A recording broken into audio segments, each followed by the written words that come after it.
Can I have your name and title, please? Enrique Chapa, and I'm owner of Smokies. I'm Chef Smokey. My name's Andrew Mata, and I'm with AD Creative Design. How can you describe like how Mercado Urbano has come a long way? Well, it came a long way. How it was just me and a buddy of mine that wanted to start up a corner business, and we invited another several friends of ours, and they grew from there. And now we're about 50. What were the reactions from the vendors?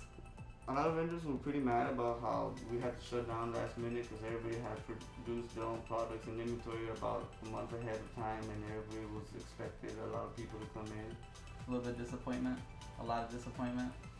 We're sad. I even got a lot of calls from the public that if the event was still going on the day of. And when you prep something for a month and a half and you had the last 2 days to go and it was canceled, it's kind of there's a little bit of, anger. How important was this event?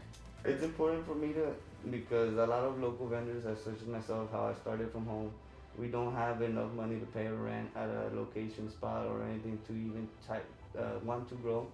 So I was kind of giving a platform to all those local small vendors, and it's a lot of them, and there's a lot more that couldn't join due to capacity. So it kind of hurt everybody. Yeah. So is there any update as of now?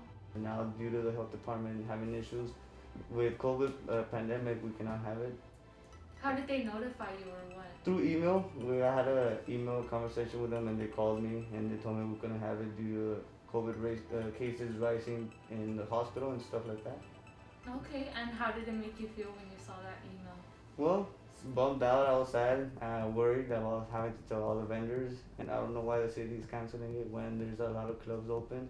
The pool is open. You can go to a club right now at night and walk in with a mask and take it off inside, and the whole club is like that. It's a more secluded area where everybody's inside, and now we're gonna have a market outside with a lot more regulations with temperature checks, sanitation stations, no mask, no service, 6 feet apart, one way to walk through. You weren't gonna walk back and forth.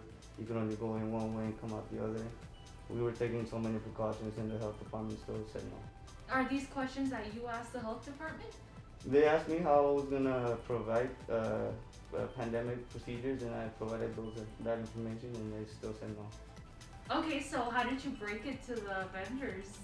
Well, I have a group chat that I talk to all the vendors. I have 2 group chats because they don't let me have as many, so I have 25 people in each group chat, several of them, and I have to conduct and tell them everything what's going on at the same time. So that's how I have contact with everybody and send the information. Are you gonna keep trying?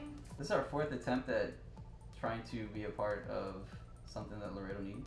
I don't think we'll be able to give up because we're too many. We're about 80 up to 100 vendors, and I would like to be able to have this going on every other week as soon as the pandemic is over.